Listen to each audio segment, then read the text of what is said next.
Ladies and gentlemen, boys and girls, Euro nymphers and streamer junkies, welcome back to the Flylords podcast. This is episode 4. We've got a very special episode for you today. Beautiful.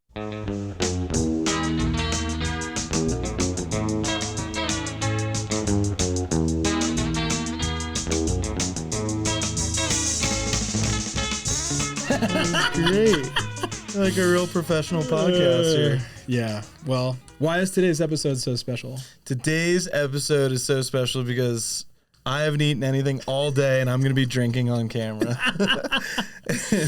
And why is today's episode so special? No, I was just going to put you on the spot. Let's see what you said. Well, it's special because we've made it to episode 4. Who'd have thunk? So we're keeping this ship rolling. Everybody's been awesome commenting in, listening. You guys are the best. So we're going to keep this train rolling. Today, we've got some news, some bad news, some good news. And we're also going to be doing some more hot takes, some more trivia. Try to keep this thing fun for you guys to listen to. We're also going to be doing a blind beer test. Whoa. We've got some gear news today, and we've also got some conservation news that we think's pretty important to touch on as well. Yep. On the gear side, today Sitka launched a fishing line. Huge. Pretty crazy. Huge day. Yeah. Yeah. We were fortunate enough, our production house that's a part of Flylords, Fiska Media, we were fortunate enough to produce some their launch video with them. We're really stoked on how it came out. Yeah, produce, shoot, and edit. The team here has been busy over the last year, grinding away on that, and we got to finally see it come to life today. Shout out to the team crushing that project. Yeah. But yeah, it'll be interesting to see how they fit into this market, right? Like a lot of waiters right now. Waiters out there. A lot of waiters. A lot of bibs, I feel like boots. Grundon's like recently came into the market. Squala recently came into the market. You know, Sims is definitely like probably like going like, what the hell's going on? I thought we dominated this market. Yeah. So it's going to be interesting to see what happens in the next 12 to 24 months, just in terms of like the wader market, the technical gear market in fly fishing, because it's definitely going to be a little saturated. Dude, I think a shakeup is a really good thing though. Like for the consumer, it probably sucks for all the marketing people out there, but a big shakeup like this for us is only going to inspire better designs, better customer service, because it just kind of furthers that whole natural selection that capitalism is supposed to breed. So I'm looking forward to seeing kind of what comes out of this. We've gotten to see, we haven't tested any of it yet, but we've seen a lot of the Sitka gear and it looks great. I as we all know, I duck hunt a lot and I wear their stuff and it's some of the best stuff out there. So I'm excited to see what that looks like and how it converts to a fishing standpoint. It's pretty cool. I haven't gotten a chance to test out their fishing waders yet, but they make great products. I'm sure it's going to be a solid piece. So we'll keep you guys posted once we try some out, and we'll let you guys know what we think. Yep. Looking forward to it. Farbank, which it owns, the parent company of Redington, Rio, Sage, Flywater Travel, just launched a ton of new products across both Redington and Sage, right? Yeah. Some rods, some reels. We're not going to dive into all those in particular. I think there's an R8 Power, there's an Arrow line. I saw a click paw reel from Redington. Yeah, they did sort of like their classic trout reel revival. Redington did the classic trout reel and rod, which is awesome. Nice. Love seeing those designs reemerging. Yeah. I'm a big fan of old school traditional trends coming back and being prevalent. I feel like, I'm curious your opinion on this. I feel like we didn't see a lot of stuff coming out last year in the fly world. No, I think it's nice to see some new stuff coming out, right? We got some stuff to talk about, and I think like new products, innovation, competition, that's all good for the space. Like we need to... Not that we need, like, there's only so much more you can do to like a trout reel and a trout rod. But I like as we're gear junkies, right? Like I think part of why we love this sport is because we can like obsess about the next piece of gear you're gonna get, or like I love just seeing what people's brains do too. Like, how can we take this thing that doesn't really need to change and change it? And I think that creates some like just really interesting things to look at, and it shapes cultural movements within the industry. I mean, geez, it's 1 month and we already have major releases from 3 huge companies in the space. So like, it's fun, man. I it's think cool more to see than people that too. doing I stuff. think didn't Orvis just drop their new Recon? Oh yeah, dude. Orvis has a new. Oh, there's news. Orvis has a new rod out. Their new generation of their Recon line. That's cool. And that's sweet. made in USA, I believe. Recon is. Clearwater is not. Don't quote me on this. I'm not so sure but about that. I'm pretty sure the new Recon is made in the US, and it's kind of their like mid-price rod that's still made in the USA. Haven't gotten to fish that yet. We'll be at the Denver Fly Show this weekend, so Hopefully I'm we looking can forward to grab one. casting a few of these. But yeah, that's kind of it for the gear story. We'll be continuing to do more in-depth reviews on a lot of these products, and if there's any products in particular you guys want us to get more in-depth on and go get products out on the water and test things out and put them through their paces, we're happy to do so. Please let us know in the comments. Yeah. Something that we're fortunate to do here at Flylords is usually when we ask for samples to test out and do reviews, usually the brands are pretty, helpful with getting us products to review. So let us know, and we're happy to get out and test some stuff out for you guys. Yeah. Recon is the U.S., by the way. Recon's US. Great Okay, job. that's what I thought. I will eat my words.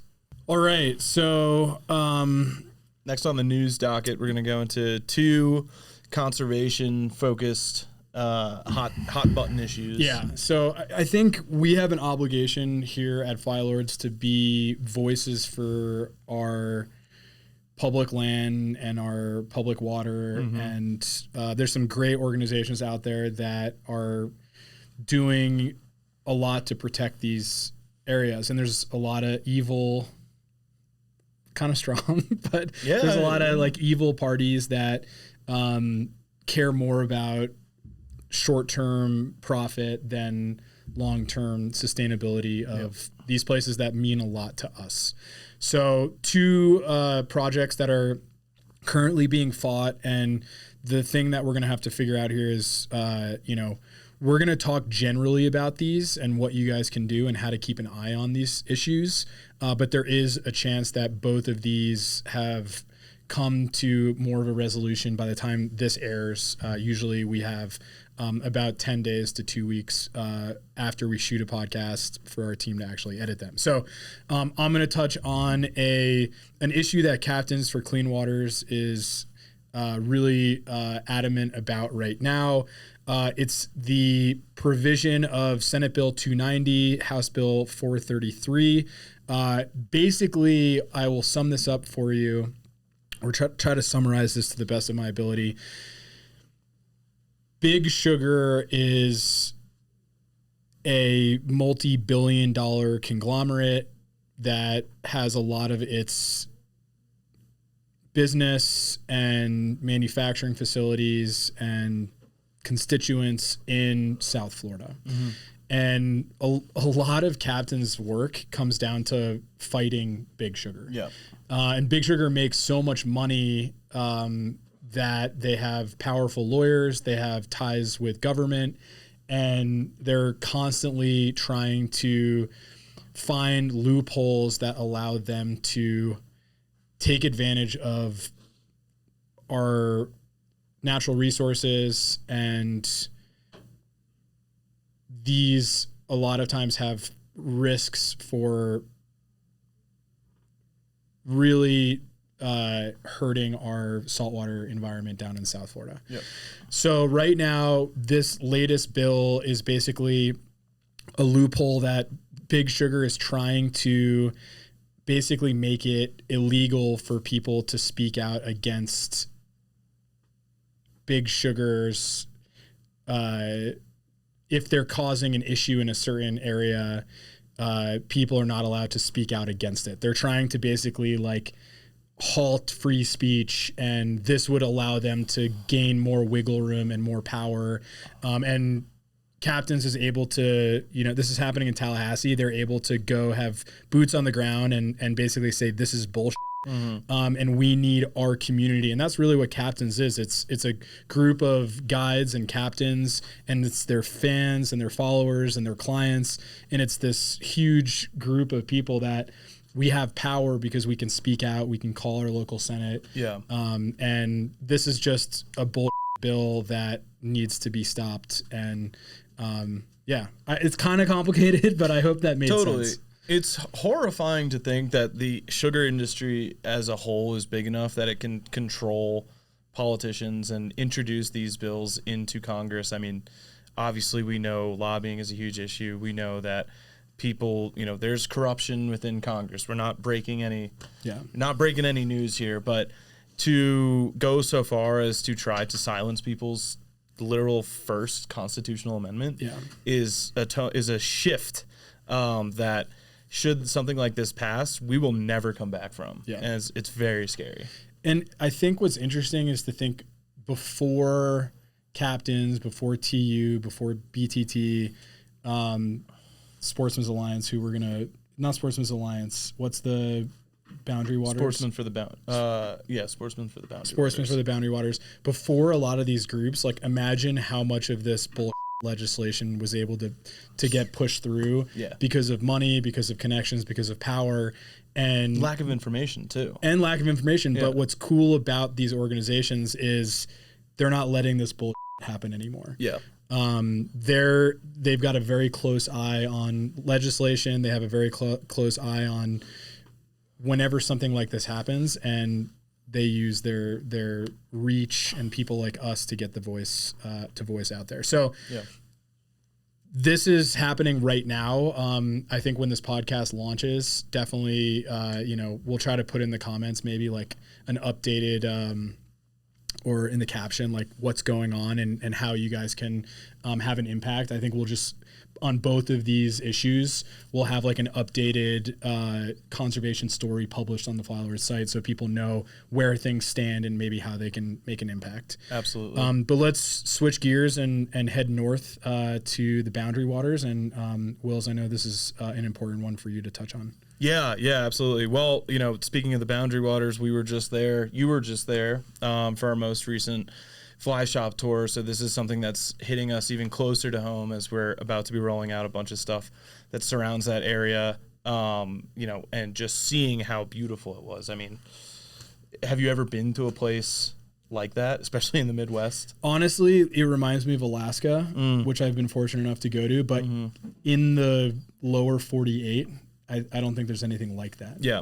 It's an incredible place, and essentially what's happening right now is there's a bill that was just passed through the House of Representatives, is on its way to Senate to repeal a moratorium that was set in place in 2023 to protect the Boundary Waters and surrounding areas.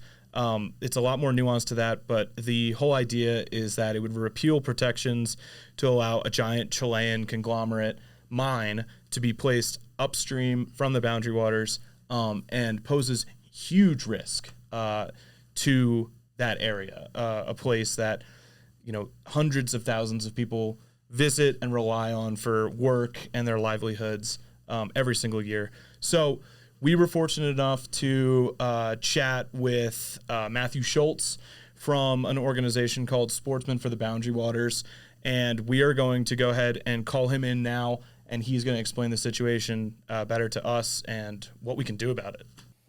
Hey, how's it going, Matt? It is going great, guys. Thanks so much for having me on. Dude, thanks for coming on. We're really excited to talk to you today. We wish it were under better circumstances, but it's great to have you on the pod. Yeah, I was telling you the other day, I'm a longtime fan of what you guys do, and I really appreciate the work. And this isn't the first time that Flylords has talked to SFBW. I think we wrote an article for you guys 5 or 6 years ago, highlighting some of the issues, and here we are 5 or 6 years later talking about the same stuff, right? It's crazy. Yeah, it all comes back around one day, but we're excited to get to chat about, what you guys do and kind of shed some light on an issue that's very, very, very important to discuss right now and is pretty timely. But before that, Matt, do you want to just give a little introduction to yourself and your position at your organization? Yeah, for sure. So I'm Matthew Schultz. I'm the program manager for an organization called Sportsmen for the Boundary Waters. We've been around since 2015, and our whole mission is protecting the boundary waters for future generations of hunters and anglers. So what that kind of means for me, I wear a lot of hats. We're a pretty small organization, so there's a really big advocacy side of this. Going to DC, going to the state capitol, working for permanent federal protections, but then also on like the habitat and stewardship side of things, like adopting wildlife management areas, setting up volunteer events and things like that. So it's kind of a twofold approach to protecting the area and then also doing what we can to improve it while we're here. Yeah, absolutely. How long have you personally been with the organization? What's kind of your background? What made you want to join up? So I've been with SFPW for 3 years now. And it's been kind of a long road to get there. So I've been a fly angler my entire life, and I've bow hunted and rifle hunted my whole life as well. Then I joined the U.S. Navy. I did that for 5 years. While I was in that, I kind of learned the ropes of Western fly fishing, Western bow hunting, got involved with Backcountry Hunters and Anglers, which is a solid organization that we partner with on a lot of things.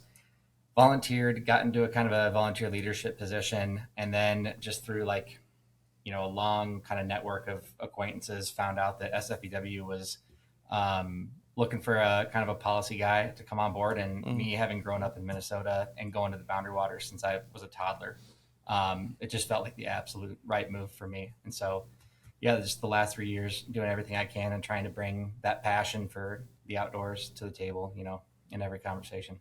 Yeah, that's great, man. I know you guys are working with a lot of really influential people in the space and, putting in the good fight. Thank you for your service. And for both the Navy and Sportsmen, it feels like almost equivocal fights at this point. But I'd love to kind of talk to you about the hot button issue, that you guys are dealing with right now. I do want to preface to the listeners right now, our podcast is on a bit of a delayed release. So as we're getting some of this information, some things might change by the time you're listening to it. But yeah, Matt, if you want to just give us the rundown as to kind of what's going on, we're all ears. Yeah, for sure. And I should probably give a little bit of backup for people that don't know very much about the Boundary Waters. So in Northeast Minnesota, we've got 1.1 million acres of federally designated wilderness area. It's all interconnected lakes, rivers, streams, aquifers. They can only be accessed by manpower. So canoe, kayak, hiking, no motors with the exception of a couple lakes. And so it's really this wild, insane, interconnected wilderness that over 150,000 people visit annually. So we're talking about over the course of since its inception, millions and millions of people from around the world coming to check out this incredible place. One of the kind of common things with incredible places like that is that they usually border or are at least a part of geographical or geological anomalies, one of which being a massive deposit of copper and nickel near the Boundary Waters as a part of the Duluth complex. And there's a company called Twin Metals Minnesota who has basically been trying to permit a copper and nickel mine directly upstream from the Boundary Waters for a couple decades now. It kind of gets hairy depending on what starting point you want to use. The point being that their proposed project would be copper sulfide ore less than a mile from the wilderness boundary and directly upstream in the Rainy River watershed. So that's been kind of a huge part of what SFPW has been trying to combat for years. What you're referencing right now was a resolution introduced into the House of Representatives that would seek to undo a federal moratorium that was set in place under the Biden administration in 2023. That moratorium was placed after taking hundreds of thousands of public comments in favor of doing that. Mm-hmm. It's a long process, something that we had worked towards with a huge host of different organizations to try and accomplish over the course of years.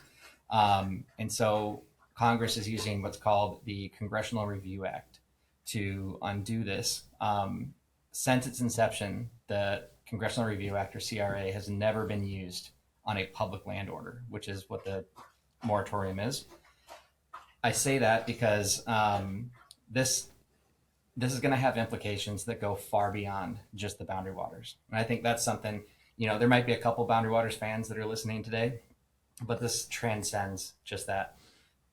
What I've been telling people is if Congress can use a simple majority in a CRA to undo a federal moratorium on the most visited wilderness area in the country, whose state is safe, right? What moratorium is going on in your state that protects your favorite trout stream that could just be undone like that? Right. And so the next step is that it's going to go to the Senate. But like you said, by the time that this podcast comes out, it's really hard to say where it's going to be at, how will it have been voted on. But it did pass the House of Representatives, 214 to 208. Wow. Which that's a this Congress tight one. is actually so yeah, it's disheartening, but at the same time, knowing that it still has to go to the Senate, knowing that this fight isn't over, and knowing that, people like yourselves are willing to have the conversation and give people like myself a platform to talk about this is, a huge part of how we're going to shut this thing down. Yeah, absolutely. Can you provide a little bit more context into what exactly the operation would look like that wants to come into the Boundary Waters and begin this extraction operation? For sure. So an important distinction is that it wouldn't be in the Boundary Waters. Okay. So because the Boundary Waters is a federally designated wilderness area, there is no mining allowed within that boundary. In addition, there's a small buffer zone that was created right on kind of the outskirts, and it's not allowed in there either. So when a lot of representatives point to, well, it's not in the wilderness and it's not in the buffer, so what's the problem? Well, the problem is that it's directly upstream. Via canoe, I could go from, where they're proposing to the wilderness boundary. I don't know. I haven't paddled it yet. You guys should come out and we'll paddle it together. But the point being, in a very short amount of time. Yeah. Right? It's a short distance. So what they're proposing, sorry, my dog's tripping over my laptop. What they're proposing is a copper nickel mine and using dry stack tailing, which is basically a process where you pull the ore out from the earth, you separate the good stuff from the waste, then the waste gets ground down and basically spread over kind of like an earthen soil system. It's my understanding that that is the latest and greatest as far as finding ways to mitigate, like tailings disasters. And I'm sure you guys have seen plenty of articles being out west about, like a tailings dam collapsing and polluting rivers and stuff like that. And this would be different than that. However, we don't have an example of either this process or a former process of a copper nickel sulfide ore mine not polluting the nearest watershed. Oh, fun. Ever. So then to add on top of that the allowance for sulfide in the water, that's kind of the biggest concern. We can get into that if you guys want to. Sulfide in the water, the allowance in a federally designated wilderness area is 0. We've already traced from historical mine sites an elevated number. So then to have the idea of a sulfide ore specific mine to be upstream from the wilderness boundary, to me, just doesn't even sound like feasible. Mm-hmm. Yeah, and I think, obviously that is the scariest element, is that there's literally a 0% success rate in terms of keeping the stuff out of the water where these things have existed. The real kick in the teeth, too, is something that, I've been hearing from you guys specifically, which I think is an important point for people to understand. The current administration / House that, is trying to run this by and get this through is going off of a desire to increase domestic yield of mineral resources, right? Yep. Can you speak to kind of what's going on with this company that wants to come in and do this and how that might contradict the whole idea of that? Yeah, man. So like I was saying, I'm a veteran, I'm a patriot. I love my country as much as the next person. So the concept of, shoring up critical minerals domestically, I think is a great idea. Like, it's objectively good to not be reliant on other countries. Mm-hmm. Unfortunately, this project doesn't do that. So it's a Chilean company that owns the project, Twin Metals. And then because the United States doesn't have the smelters to do ore processing domestically, we actually, in all likelihood, have to ship the ore to China for processing and then buy it back on the open market. Um, so, and I know that like that sounds super insinuary.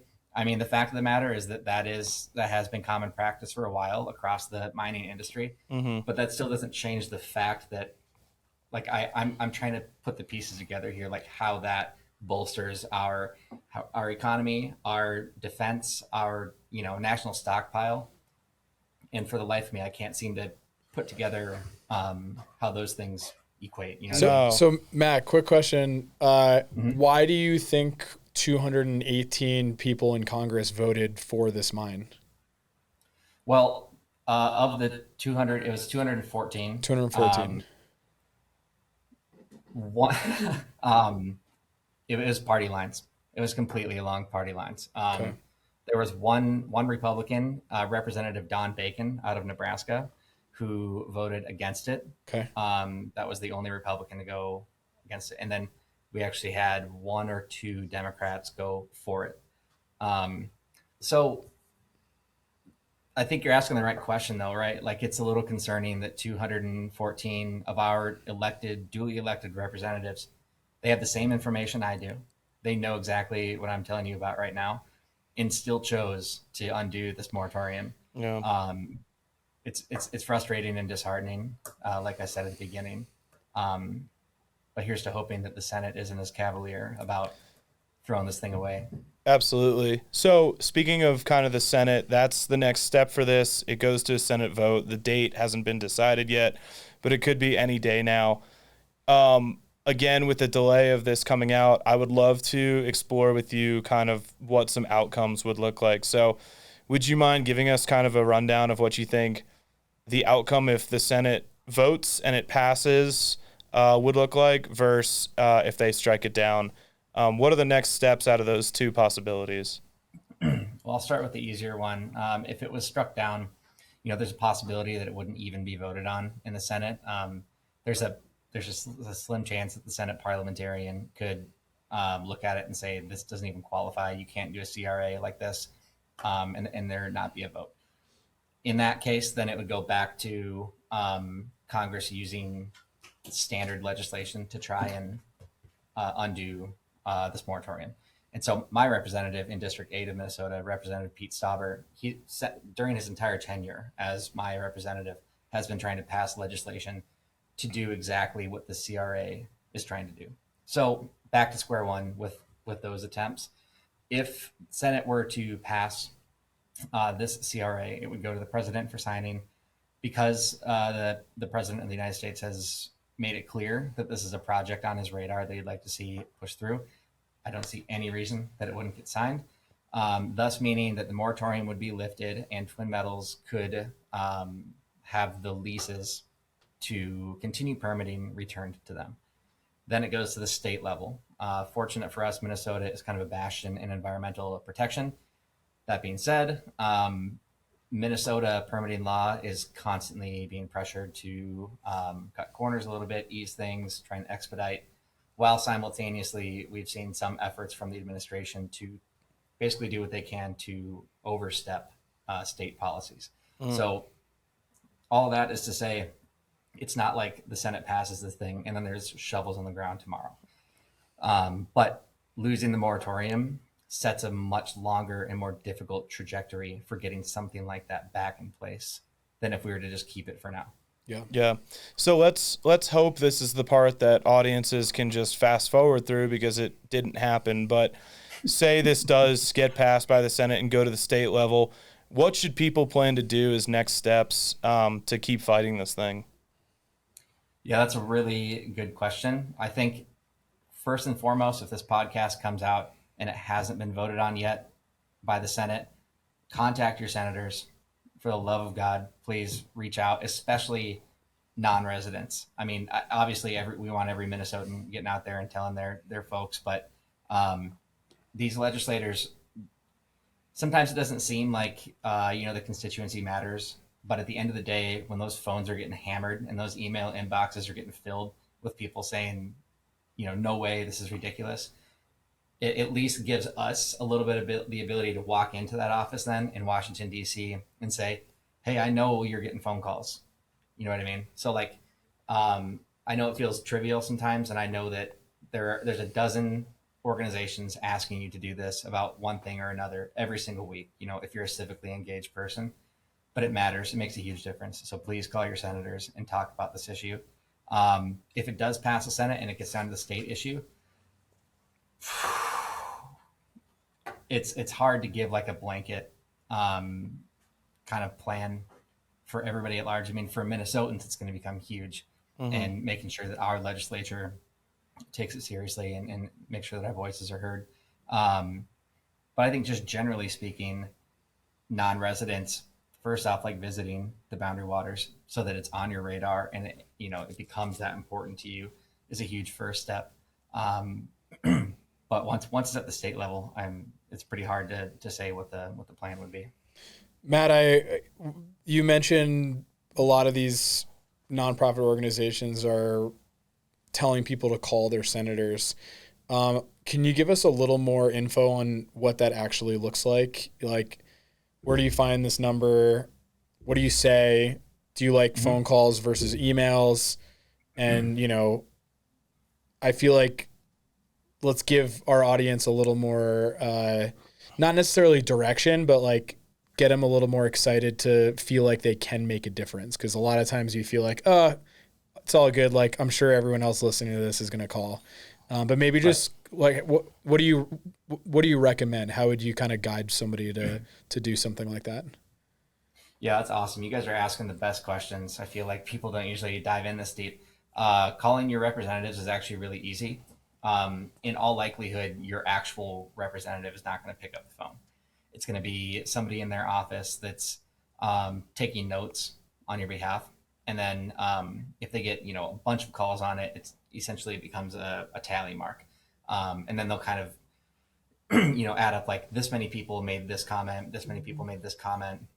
So that way, as the legislators deciding what move they want to make with this bill, they kind of know how many constituents are reaching out.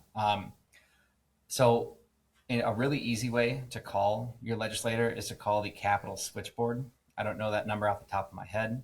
I apologize. You can Google it in a second. So the Capitol switchboard, someone will pick up at the Capitol, and you just tell them like where you live and who you're trying to get in touch with. So like, this is my address, or, I'm in Minnesota and I want to talk to one or both of my senators. Then they put you in touch with that office. That's one way to do it. Another great way to do it, and a little plug here for SFBW. If you go on our website, sportsmenbwca.org, we have an action alert where you can send an email directly to that legislator.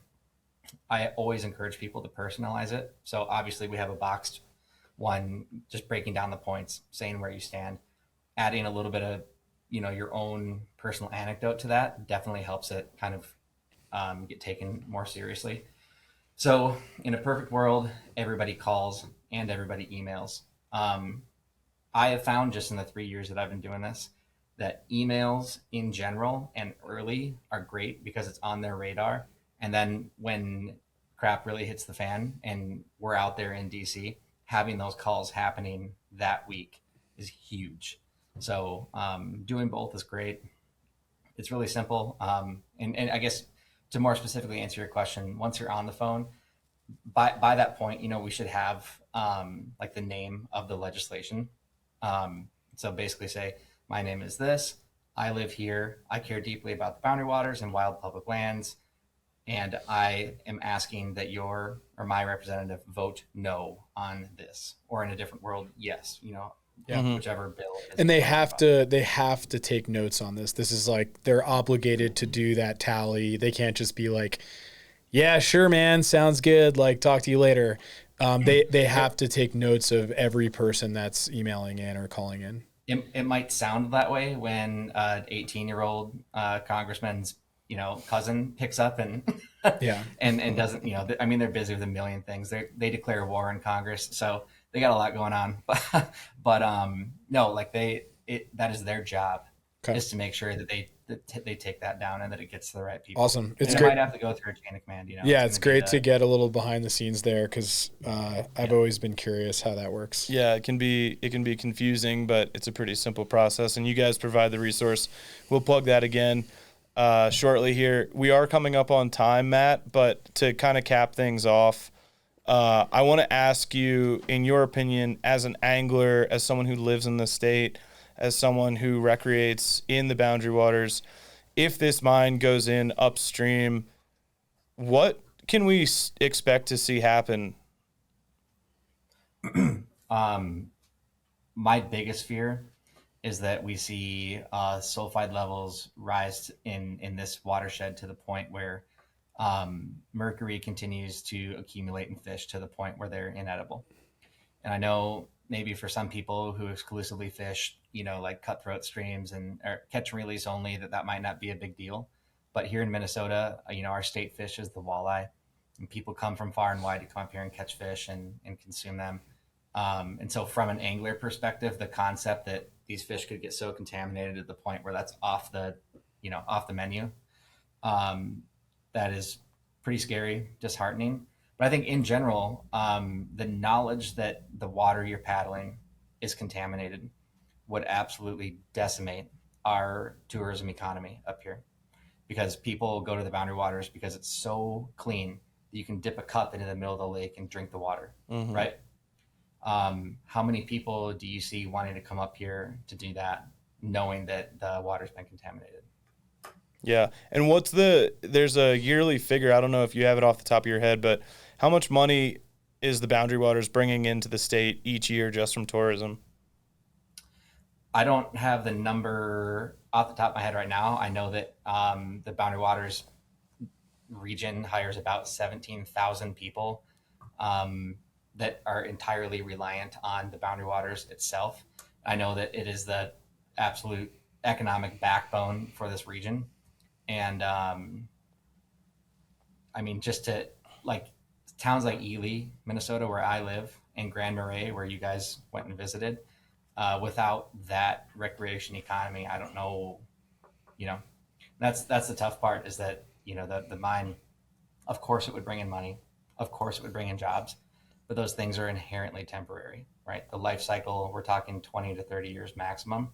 What about the next generation and the next generation and the next generation?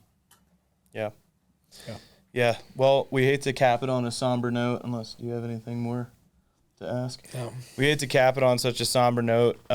Matt, thank you so much for your time. Do you want to just tell the people again where they can find you, where they can learn more about what's going on here and learn more about your organization?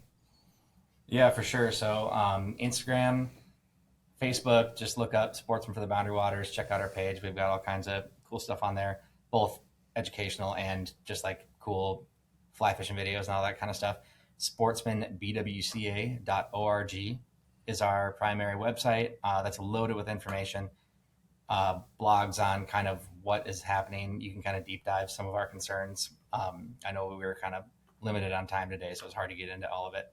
So check that out. Also, for people that are considering a trip to the Boundary Waters, our website is loaded with do not come here without this fly, this rod, that kind of thing. So tons of information. Everybody should just dig in. Boundary Waters is a truly, truly remarkable place, and I hope to see you on the water. Hey, thanks, likewise, Matt. Thanks for talking to us. Gentlemen. Take care. Well, guys, we're going to take a little break from the conservation to introduce you to a little segment here called Which River Beer is Which River Beer? Where? Is where? Title still pending. We've got 4 iconic fly fishing beers. We've got them randomly placed in this old waiter box with some gas station straws sticking up from each of them. Wills has no idea where they are. He's going to take a sip out of each and let us know what he thinks the lineup is. We're working with PBR, Bud Light, Coors Light, Miller Light. This is the light beer lineup we wanted to go with. Let's go. This is the typical loadout that you can find crushed at the bottom of your guide's truck. All right. Well, for all you radio listeners out there, just bear with us. This probably isn't going to be too fun to listen to, but if you want, you can tune in on our Instagram or our YouTube, and we have all this stuff recorded on video, so please check that out. Without further ado, I'm trying to see if I can figure these out with the foam. All right. Oh, yeah, that definitely looks like some Bud Light foam. Right? Yeah, exactly. Oh, well, see, okay. I'm going to try not to use that data, or I'm going to use that data in reverse. All right, so without further ado, here I go. I'm just going to start this way. Let's go. All right.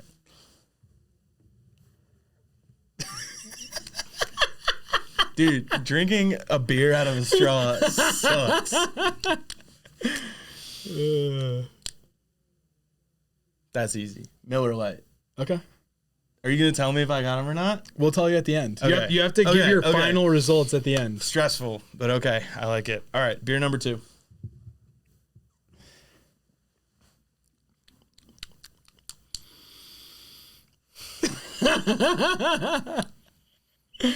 I have a guess, but I got to come back to that one. What do you think it is? You can come back. I think it's Coors. Okay. I think that's Coors. Okay. If you get your favorite beer wrong, dude, you're going to get roasted. I know. Let me get this mic out of the way. All right, number 3.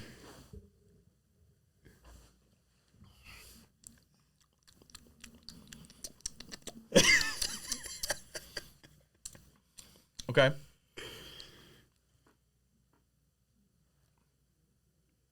Modelo? Is Modelo in the lineup? You gotta. No, it's not. Oh. Remind me of the lineup again. I forgot. We got. Hold on. Light, Oh yeah. Coors Light, Miller Lite. Thank you. Okay. Miller Lite, Coors Light. I'm going back for sip number 2. That is mostly foam. PBR. And that means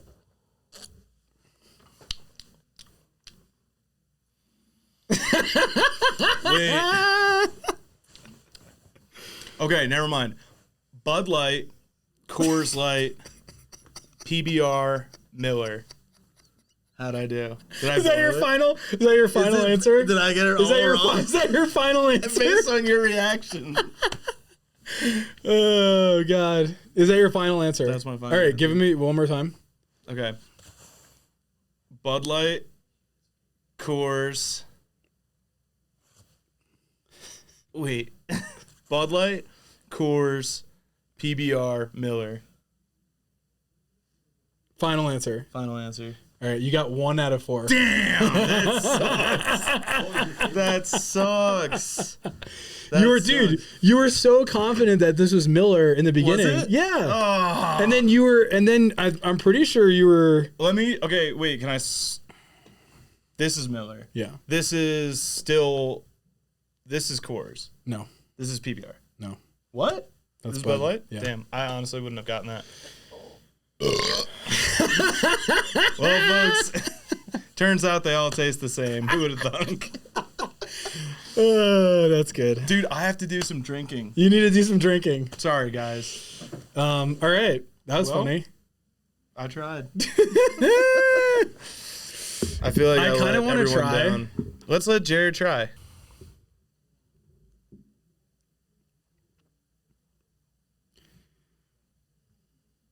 I feel like that's either. You're lost already? That's either Coors or Bud Light.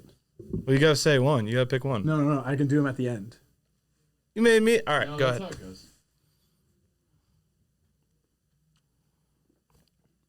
Miller.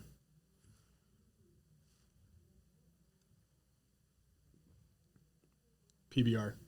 Very confident. Very confident.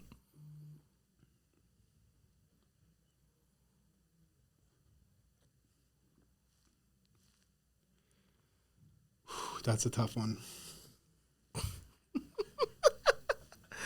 Drinking beer through a straw. He's going back in for seconds. I need to get one more look at this front of this. They're all starting to blend together. You got to go slower in between. Do you want a palate cleanser? Honestly, Can you give me a hot dog? Yeah, I got you. This tastes like a beer that I've had a lot of. Okay. This one over here. Okay. Which means it's either a Bud Light or a Coors Light.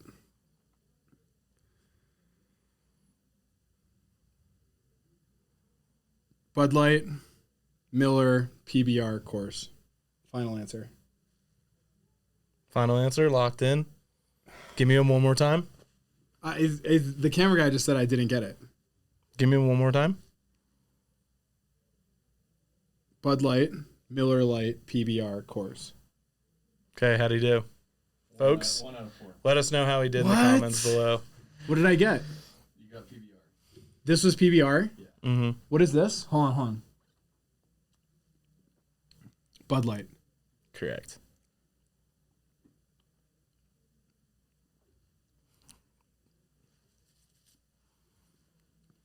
Miller Light. Okay. We blew it. We're so bad. We blew it.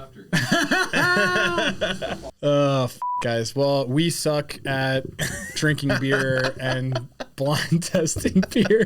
It would have been great if I nailed them all or something, like, and we like had a comeback, or you nailed them and I. Anyway. All right. Yeah. Well, thanks for watching that. Let's move on. Do you want to do? What do we want to start with? All right. Let's do. I want to do our next segment. I have a little game set up for you. Okay. We're going to do a little bit of trivia. So we've done this before on the podcast. Jared has quizzed me. Now it is my turn to quiz Jared. So we're going to do trivia on the top 5 states of... Hang on. Let me figure... I even wrote this down because it's a tongue tie. Top 5 states with the most fishing licenses sold in 2025. The top... Okay, go ahead. Give it to me one more time. All right, on today's trivia, we are going to do the top 5 states with the most fishing licenses sold in 2025. 2025. That's right. What's your confidence level at right now? I feel like I could probably get the states, but I don't know if I'm going to get the order. Is it an order too? It is an order. You don't have to get the order. I will tell you. Okay. So there's 5 spots. You just have to get the states. Pennsylvania. Hang on. So the rules are Jared is going to get 12 guesses to get 5 states.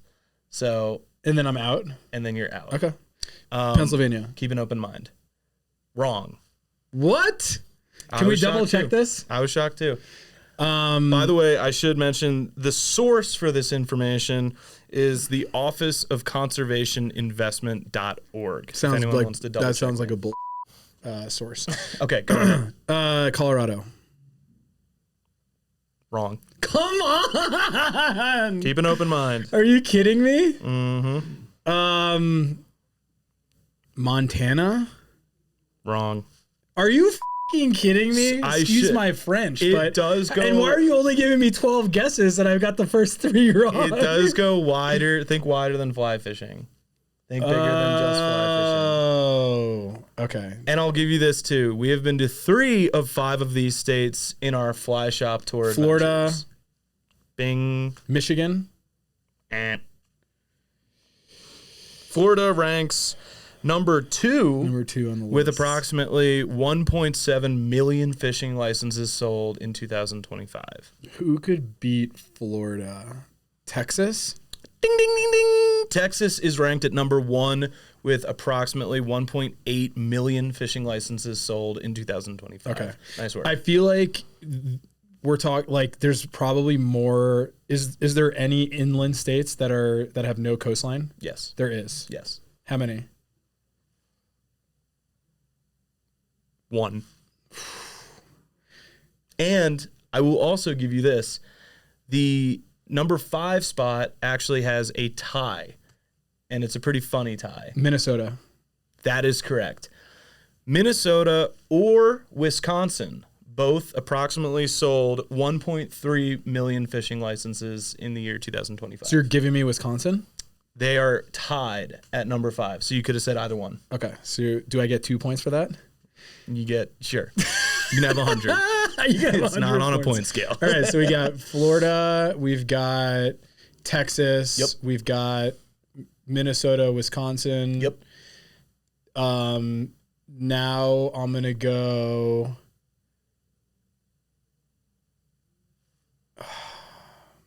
don't think it's California.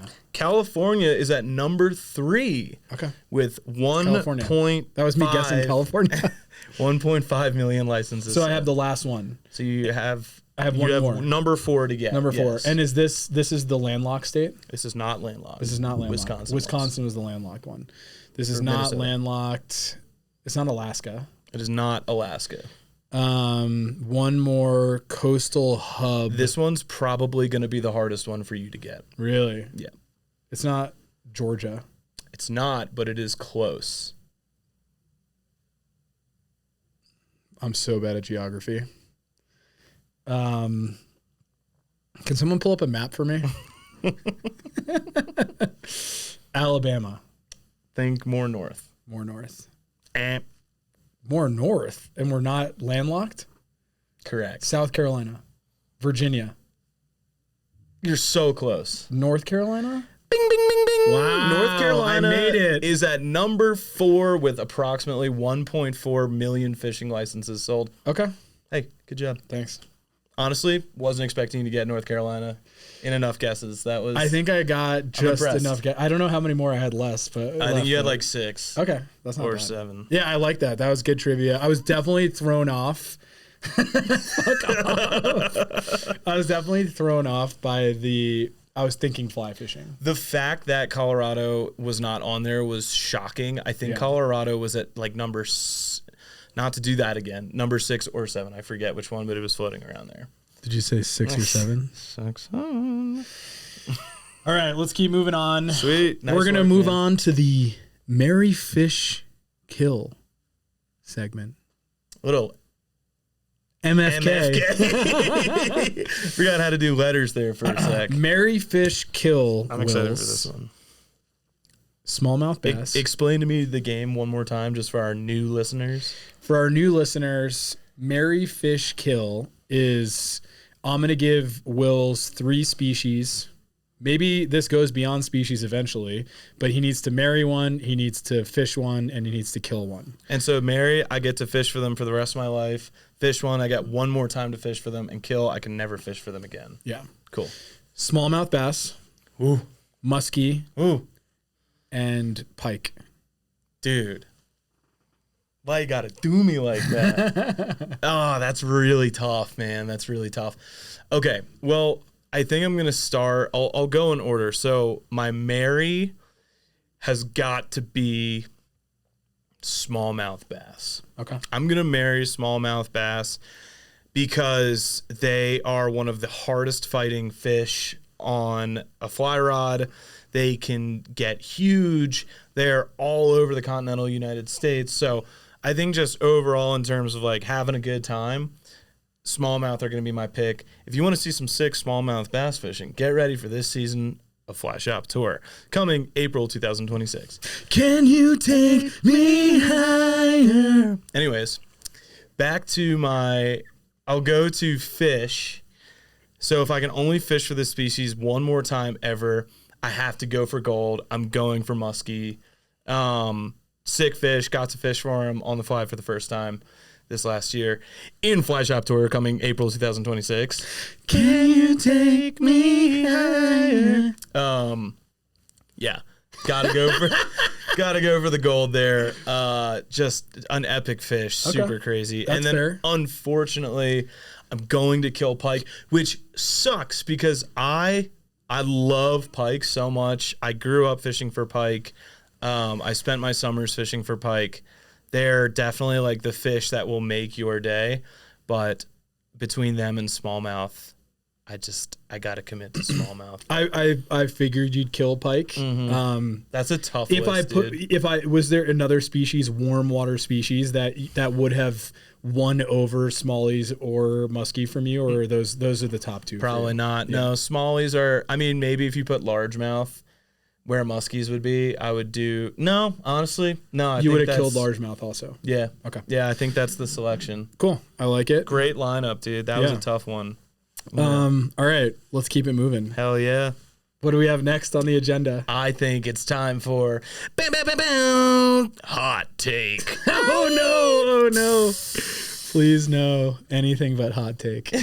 All right, I'll go first. Jared has one lined up. That we know is going to get people riled up. We did it with the Euro nymphing thing. We're back. Yeah, we're back.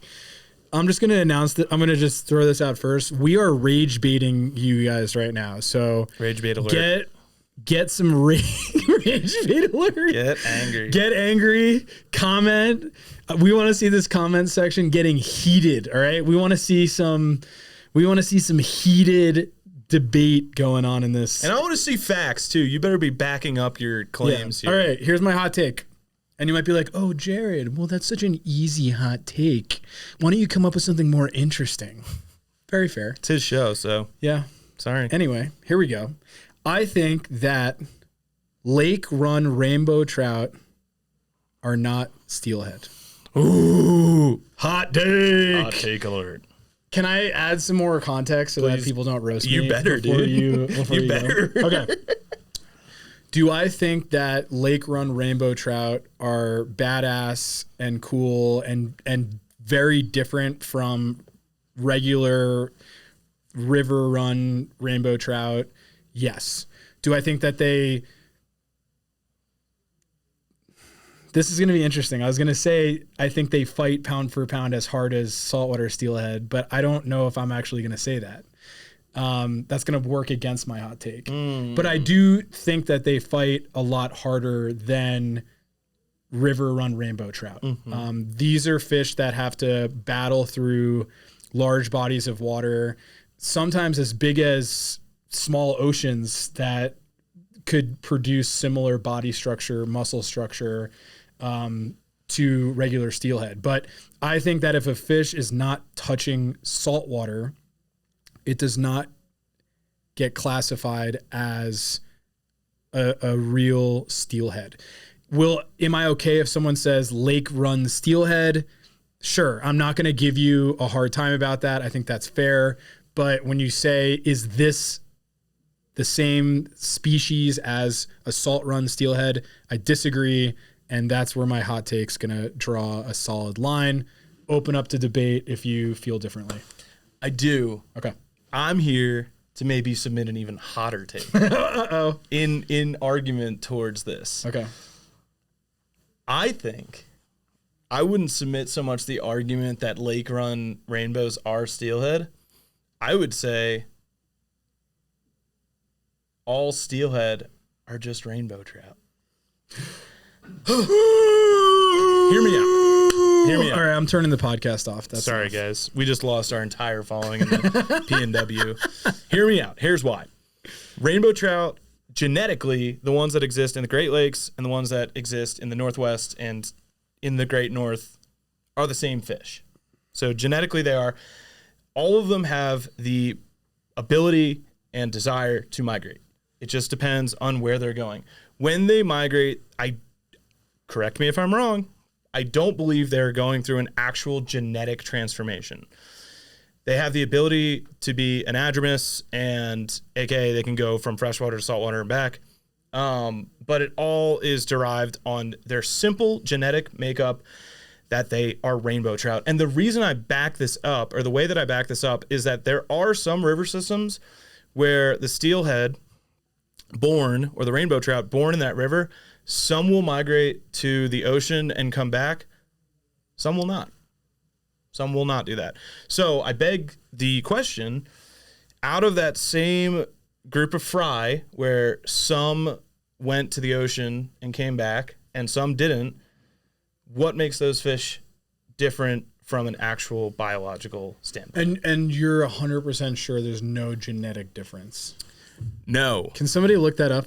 Someone should try to prove me wrong. But Jamie, ultimately, here's what I think. Genetically, they are... There is genetic differences? Well, prove me wrong.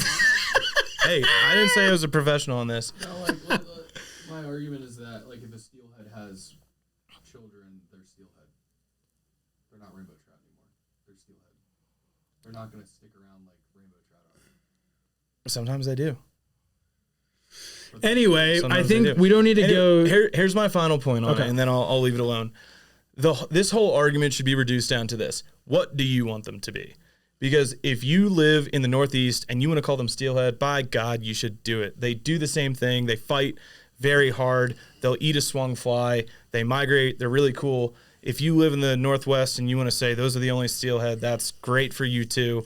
What I think is important is that we never rest on the fact that the Northeast has a ton of steelhead, because I think where people in the Northwest get fired up is that people will use that as an excuse to dismiss the urgency of the dying steelhead population in the PNW. So I don't want the abundance of steelhead in the Northeast to ever make people feel comfortable and say if the Northwestern steelhead ever died out, that it's okay because we have these other ones. Yeah. I think they should be treated with reverence and respect, and ultimately call them what you want to call them. Doesn't matter. I agree with that.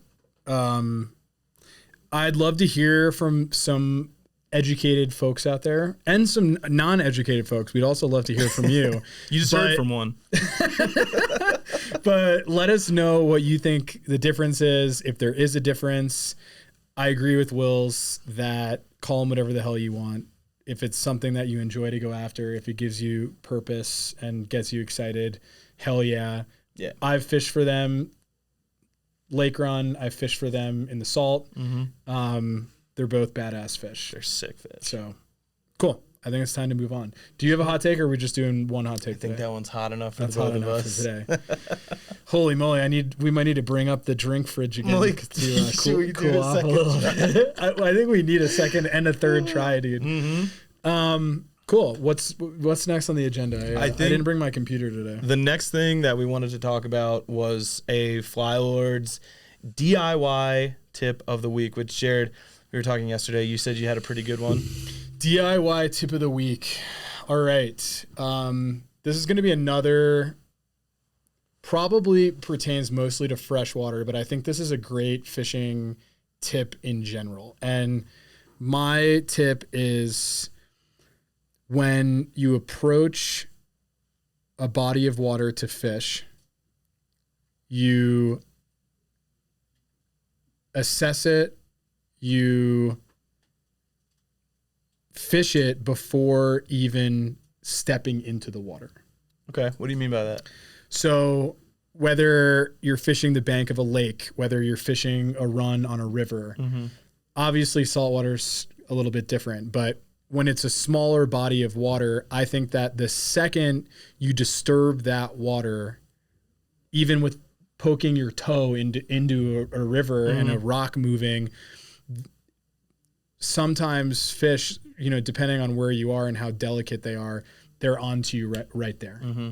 So if you're able to get to a fishing spot and fish the run or the hole or the pool or the lake or whatever it is before even getting into the water or disturbing the water, I think that that's your best chance to trick a fish into actually taking your fly. So that's my tip. And I think over the years I've learned that approach a body of water, take your time, read the water, figure out your roll cast. Sometimes it's harder to cast if you're not in a run. Fish the section that's even closest to you along the bank. A lot of times people just walk right into water that's holding fish. Yes, dude. So yeah, that's my DIY tip of the week. Dude, I am so glad you brought that up too, because I think for so many people, they would hear that and be like, well, yeah, no, but also those same people probably disobey that. I remember when we first moved here, we went out with Shannon Outing and her boyfriend, Beck Brooks, and they took us to a spot on a local river, and before stepping in, they literally threw a cast at what I thought was like 3 feet of water with a bobber. And I was just like, what are they doing? This is stupid. 2 drifts in, they hooked up on like a very nice brown trout. And from that moment forth, I, have started fishing at my feet almost. Yeah. Like, great tip. Yeah. Awesome. Cool. We had somebody write in. We're trying to answer some of y'all's questions on a regular basis. We had Ace Outdoors Charleston, awesome dude. We actually had him as a camera boat on one of our trips, on one of our shoots a few years back. But he had asked a great question. What's one fly fishing rule or tradition that you think needs to be rethought for the modern era? We talked about this a little bit because we reviewed the question, but I think something that's worth rethinking for the modern era is every time you catch a fish, you have to take a photo of it. I'm not saying that if I catch a nice fish out on the water, I don't like to have a photo of it. I think that that's cool. They're beautiful fish. It's cool to celebrate them. It's cool to show off to your friends sometimes. Do I hopefully want to get into a place one day where I don't need to take any photos? Yes, I think that's a great goal. And I think a lot of people, if they're at that stage if you're at that point in your life, like, fucking good for you. But I do think that with social media growing and Instagram and TikTok and all this bullshit, everyone feels like anytime they catch a fish, they need to get a photo of it. Totally. It can be a small fish, it could be a big fish. And a lot of these people also don't know how to handle fish properly. And the longer, especially, out west in warmer months, the longer you're handling fish, the higher mortality rate. Even if they're in the water. Even if they're in the water. So, the best way to treat a fish, whether you're bone fishing, whether you're tarpon fishing, whether you're trout fishing, is once you land the fish, and to different people that means different things, but if you're touching the leader and he's on the line, that's a landed fish to me. If you're able to unhook the fish in the water and let it swim off, that's going to be the best way to handle a fish. Totally. If you are going to take a photo of the fish, the proper technique of holding the fish the right way, not lifting it up just from its tail or from its mouth or anything like that. I think that's something that we'll keep sharing as a media entity with Flylords. But you don't need to take pictures of every fish.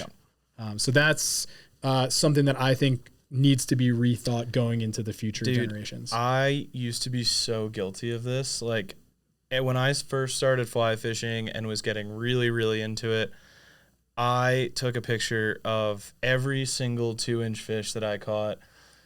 There's probably a point in my camera roll where every picture is of a very underwhelming fish. And again, to your point, if it's a great fish, take a picture. If it's one that you're especially proud of, take a picture. But if you're just taking pictures because you feel obligated to, or you need to have something to post on Instagram or whatever, maybe reassess the values there. And we're all guilty of it, of catching a fish and be like, this is going to be a cool photo. We're all guilty of it. But I think that's a great conversation to open up, especially amongst new anglers. Awesome. Love it. Good stuff. Is that it? I think that kind of concludes our podcast, guys. We talked about a lot of cool stuff, drank some beers. I haven't eaten since 7 a.m. this morning, so the 4 sips of beer are dancing around my brain right now. But yeah, thanks so much for listening. It's always a pleasure. Yeah, thank you guys so much. If there's guests that you want us to feature, if there's things that you want us to debate or talk about, if you want to see us fail at another blind tasting test, we're here to get roasted. We're here to talk about hot topics. Thank you guys for following along, and we'll see you on the next episode. Can you take me higher? See you guys later.